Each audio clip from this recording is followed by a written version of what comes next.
Hello, this is your history for week commencing the 1st of March 2021. Your LC is Can I identify the differences between Athens and Sparta? Today we're going to gain some or acquire some knowledge related to the study of Spartans and Athenians using evidence, make comparisons between the lives of Spartans and Athenians, and understand what's meant by democracy and make links to government in the 21st century. A number of words here in our vocabulary list, some of which we'll come across during our lesson. Very unusual one at the bottom, which we'll come across later. So firstly then, where were Athens and Sparta located? Well, of course, we would use a map to identify. So here we have Greece here, the Greek islands. Further to the south, we have the large Greek island of Crete. But if you look there towards the middle of the screen, you can see Athens, not Attica, be careful, Athens. And then just to the left and down from that, we have Sparta. So Athens and Sparta are the focus of our lesson today. They were important city-states. Notice the use of the hyphen there. Firstly then, why did Sparta become so powerful? Well, it was ruled by two kings who were from powerful noble families. It also had an elected council of 28 elders who were above the age of 60. Every Spartan man was trained from the age of 7 to serve as a soldier, and their army was considered the most powerful in Greece. Its geographical position in the valley of the Eurotas River is a natural fortress with mountains on either side. So how would that be useful? Well, of course, it would be a good defensive measure in case of an attack. I have a video for you here now to play. It's about 5 minutes long, and it's just an introduction to describe some of the differences between Athens and Sparta. It's really helpful. There is some music in the background, but I've chosen this one because the facts in it are very useful. So just try and ignore the music. Just focus on the facts.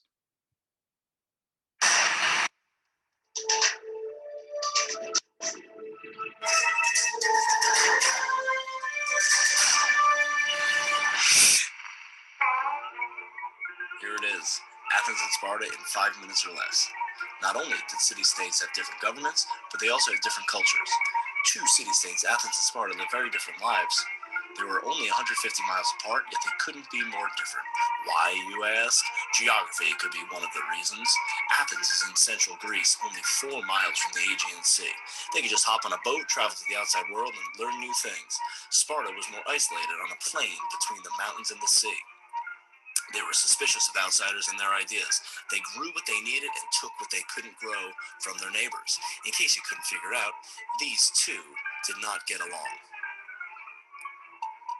One difference was government. Athens became a democracy in 500 BCE. All free men over the age of 18 were considered citizens. A council of 500 men over the age of 30 met every day to run the day-to-day business of government. Proposed laws needed to be approved by the assembly. At least 6,000 citizens needed to show up for this meeting, and if they didn't, slaves would round them up to participate, kind of like cows. Sparta, on the other hand, was an oligarchy. The Council of Elders, which consisted of 2 kings and 28 men, made all the important decisions. Members of the Council of Elders were elected by an assembly. The assembly was just like in Athens. To be in the Council of Elders, men had to be at least 60 and from a noble family. Let's talk about economy. Economy is the way a community organizes and manufactures and exchange money, food, and products and services. The Athenian economy was based on trade. Athenians traded honey, olive oil, silver, and pottery with the neighboring civilizations. Athens developed their own coins to make trade easier. They also had a big marketplace called the Agora in order to buy and sell goods. Sparta's economy relied on farming and conquering. Since Spartan men were warriors, they relied on slaves of conquered neighbors and non-citizens to produce the goods they needed. Sparta discouraged trade for fear that new ideas would weaken their government. Sparta also had long iron rods for their money, since these would be more difficult to steal. The education of each of these city-states was a little different as well. Athenians believed that producing good citizens was the main purpose of education. Athenian boys and girls were educated much differently. The boys were taught at home until 6 or 7, then went to school to learn reading, writing, and math from 6 to 14. At 18, boys began their military training. Athenian girls did not learn to read or write in the fashion that boys did. Girls were taught to cook, clean, spin thread, and weave by their mothers. Spartans, on the other hand, believed the purpose of education was to produce men and women to protect the city-state, and if a baby did not appear strong, they would be left to die on a hillside. All Spartan children were trained to fight. Being a brave soldier was extremely important. Let's talk women. In Athens, women were not considered citizens, and because of this, they had fewer rights than men. They could not own property, vote, or attend the assembly. Most couldn't even choose their husbands. Few women had jobs, some sold goods in the market. Women had the most influence in the home. They managed their home and raised the children. In Sparta, women lived a simple life. They wore plain clothing, no jewelry or makeup, and were expected to be strong and ready to fight. Spartan women had more rights than other Greek men. They could own and control property. If their husband is away at war for too long, they were allowed to marry another man. And slaves. Slaves were abundant in ancient Athens. Even the poor owned at least one slave. Many slaves were born into slavery or were captured in wars. Slaves ran households, tutored children, worked in farms or factories, or if you were truly unlucky, you worked in the silver mines. Slaves in Sparta are also people that had been captured in war. The slaves in Sparta outnumbered the citizens. The Spartans were so worried that slaves would revolt that they would declare war on the slaves from time to time in order to legally kill them. Although they were slaves, they enjoyed some freedoms, such as marrying whomever they wanted, sell extra crops, and even buy their own freedom. There you have it, Athens and Sparta.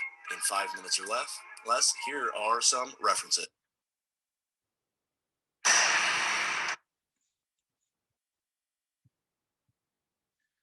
Okay, a lot of information in that video.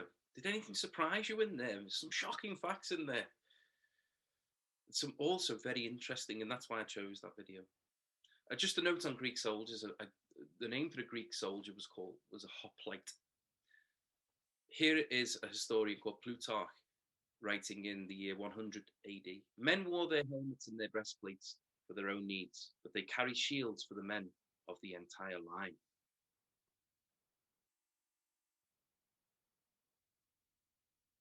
What does that tell us about the way in which Greeks fought? Well, they were clearly organized. They used their shield to protect not only themselves, but also the men next to them. And what does the archaeology of these city-states tell us? Have a look. There's Athens, the Parthenon, and the Acropolis still standing. And here's some ruins of ancient Sparta. Does it tell us anything about these city-states? Can we learn anything from these? Of course. Archaeological evidence is vital for learning about anything from history. And here are some reconstructed drawings drawn by experts. Do they give us any additional information? Look at the Parthenon at the Acropolis. Look at it, how it would have looked in its day. And look at ancient Sparta. Do you notice any similarities, differences? Certainly similar styles, the use of those columns, those tall columns. Okay, in your pack you have a number of statements. I'd like you to classify, remember that word from our recent science lessons. Do they apply to Athens or do they apply to Sparta? Now you can do this one of two ways. You can do it on your sheet or you can write the answers in your book. Now if you write the answers in your book, you do not need to write out the whole statement again. It's not a handwriting lesson, but just write whether it applies to Athens or Sparta. I will post the answers at the very end of this video. But of course, don't skip ahead. Use the internet, use the video we've just watched. You can go back and watch it again, parts of it that you need to answer those questions, because there were definitely some answers in that video, but also you've got the internet at your fingertips in order to do so. That's your first task. Okay. Now I'd like to talk about democracy. Democracy means that the people have the voice and get to say how things are run in a country. And we live in a democracy. Athens had something called, now this is an unusual word for us, it's P-N-Y-X, and it's pronounced nix. So it's not penix, it's not nix, nix, nix. And this is where male citizens met to discuss and vote on important issues. 500 men eligible allowed to vote met.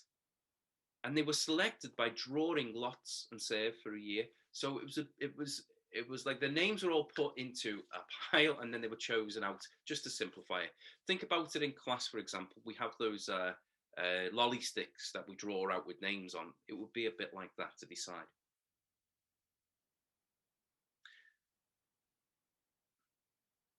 Lastly, I'd like you to summarise the similarities and differences between the two city-states. What was similar, what was different? Draw this in a table.